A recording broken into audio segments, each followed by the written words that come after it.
this is Odyssey. Welcome back to the channel. Hello from Germany. Taran! So, there is an important topic that I want us to talk about today, and this is how German work culture is and how it is different from us. Now, the reason why I'm sharing my work experience as a nurse here in Germany is to help you adjust better as well and give you a better understanding or bigger picture how the culture difference may arise some conflicts, especially at work. These are things that I'm still learning since I've only been working here in Germany for more than 3 years, but these had been on my mind recently, especially whenever I receive constructive feedback from work. I realized that these are all originating from culture differences. Now, at first, especially during your adjustment period, it would really make you feel uncomfortable. First part, maybe you feel everyone is cold, reserved, too direct, in which we are not used to as Filipinos. This would be very new to you and may come as a shock. The point of this video is to give an insight how Germans are Germans, and I don't want us to misinterpret some things as being racist, but as you get to know them, you'd understand more that it's more like a cultural differences. I'm not disregarding some stories that I heard about racism. For sure it happens, but I also know that regardless of the race, regardless of the country, racism happens all over the world. And also, please don't get me wrong, ever since I moved in Germany, I have grown to love more my culture as Filipino, just because I can see now the distinction and how we are different from others. Especially, I'm no longer living in the Philippines. I'm not saying that one is better than the other, but the main intention is you would see the difference in cultural perspective, especially when we're talking about work. So understanding or having this kind of knowledge on the back of your mind would help you with your adjustment if you're also planning to work here in Germany. So let's go ahead and start. Ang haba ng intro. Structure. Germans are known for their linear structure. They're very organized. To give you a picture, for example, you'd be eating a cake, no? They have small gabel or small fork specifically for desserts. Not the big ones that we use for the main meals. For us naman, parang pitelokkerlas. It's the same thing, but it is how they are. Let's say you're working in Altenheim, no? It's easy to be stressed if a lolo would ask, halimbawa, wala ba dyan ng maliit na fork? Binigyan mo na ng malaking fork. On the back of your mind, you'd be like, parehas lang naman yung function, makakain pa din yung cake na yan, lolo. Just because we don't use it in the Philippines. Another example, halimbawa, towels. So, meron sila ng washlappen, maliit na handtuk, may malaki pang handtuk, tapos naka-color coordinate pa. Yung hell-daw or yung light-colored towels, dapat for upper body, and then yung dunkel naman would be for the lower body. Napakadami naman. In a normal Filipino home setting, no, we just use one towel or maybe two maximum.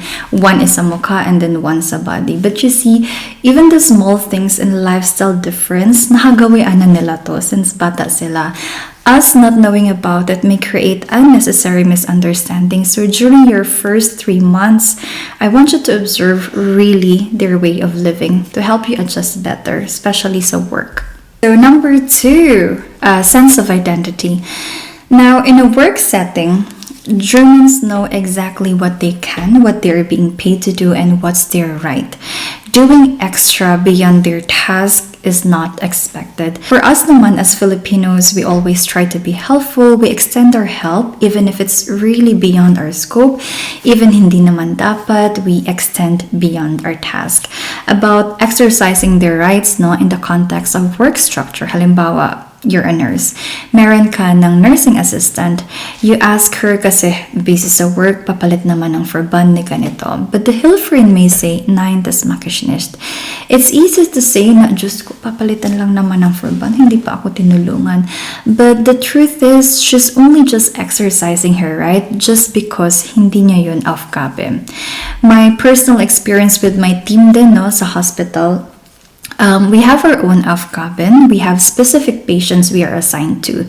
That means if a certain patient rings an alarm pero hindi siya nasa roster ko, or she's not under my watch. Of course, if it's not an emergency, I don't have to go to the patient. Your colleague may even find it disrespectful because it is his or her responsibility and not yours. On the back of your mind, you'd be like, tinulungan na nga, napagsabihan pa ako. Baka magtampo ka, pero hindi naman nutig.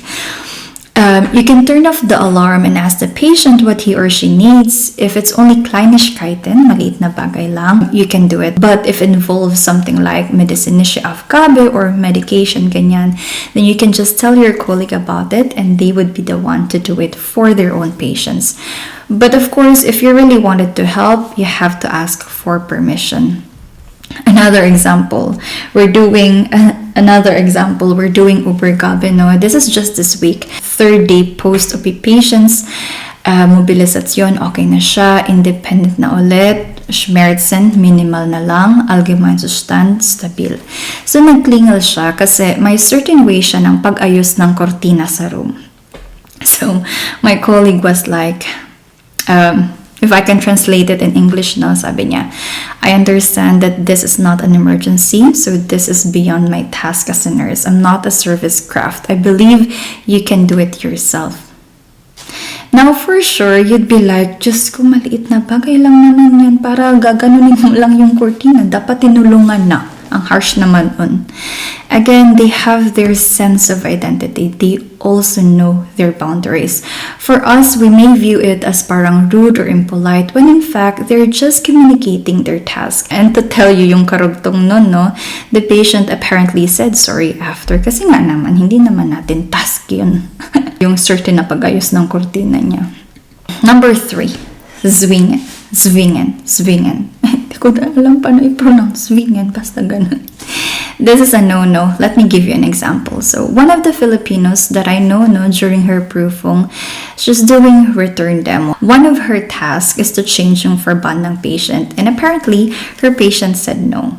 So, you have to respect that a no is a no. One of the feedback during that time that she got from her praxis anleiterin is, bakit niya daw pinilit yung patient and nag-no naman? Germans know they're right. Even if it's not for their own good, you are against it as a nurse, it is still their decision.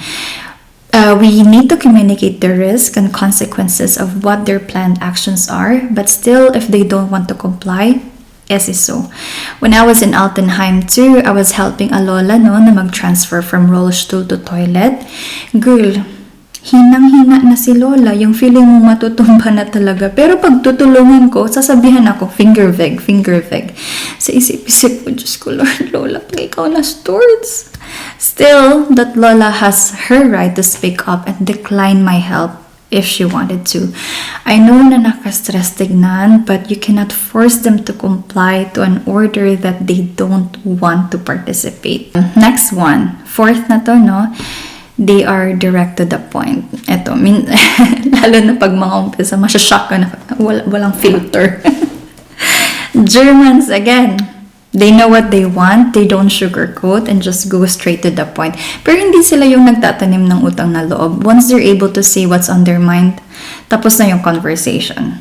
And that's it. Well, for us, sometimes we may take things personally.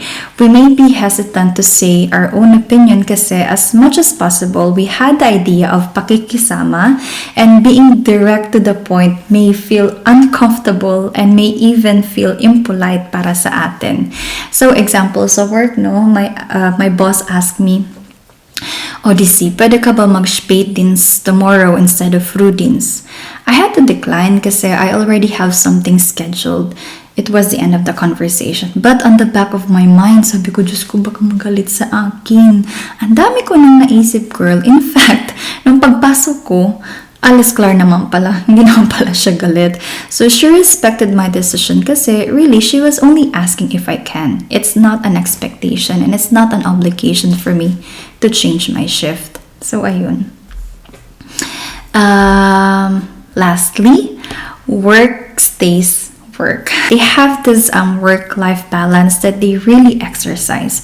We may find it cold as an outsider kasi for us naman, we like warm work, relationships, chismisan, ganan. We like small talks. Some don't, especially pag hindi pa kayo magkakilala, pag hindi pa kayo close. For them, even asking kailan yung birthday mo. If they are not comfortable to share, they also have the right to do so kasi they find it something personal for them or private na ayaw nila i-share. If you enter a room, for example, you cannot expect them to be like, "Hi, girl, kumusta? Anong name mo?" One of their culture here is that if you enter a room, ikaw yung mag-initiate ng conversation. So, naalala mo sa Mundlische Prüfung natin sa SPRA course na mag-sich vorstellen ka, ganun pa din dito. Ikaw pa din yung magpapakilala. Another example, I was talking to one of my patients. She was telling me na nag-aaral daw siya ng English kasi they would be going on vacation sa US, California.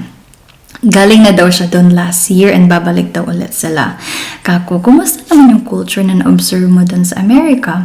Sabi niya, chichismisan kami. Sabi niya, may na-meet daw sila. Tapos sabi sa kanya, "Schön Ihnen kennenzulernen. Nice meeting you daw." On her mind, sabi niya, wieso? Girl, ang hirap i-explain kung bakit. Pero kumbaga, sa atin, automatic na yun, no? Pag may bago kang kakilala, "Uy, nice to meet you. Sige, alis na muna ako, ha?" Parang, di ba? So, they're not accustomed to that warm or even small talk if hindi pa talaga kayo magkakilala. Though I observe naman after some time, mas naging open na sila. Locker-lassen na sila. I just think that initially they have their guards up, but eventually, mas naging locker naman. Sa susunod niyan, girl, same lang naman yung problema mo, ganun din naman yung problema nila. So parang alam mo yun, tao pa din naman tayo. So there you go. Thank you so much for being with me today. I hope this gives you a better understanding about the cultural differences us Filipinos working here in Germany. And also on a side note, I really wanted to thank you for your support. I'm really happy whenever I get some comment and messages na lalo na parang yesterday I got a message na Ate Odyssey, nakapasa na ako sa prüfung. Girl, sobrang happy din ako para sa inyo. So I hope this helps you in your adjustment period dito sa Deutschland. And again, this has been Odyssey. I'll go ahead and see you guys on the next. Cheers!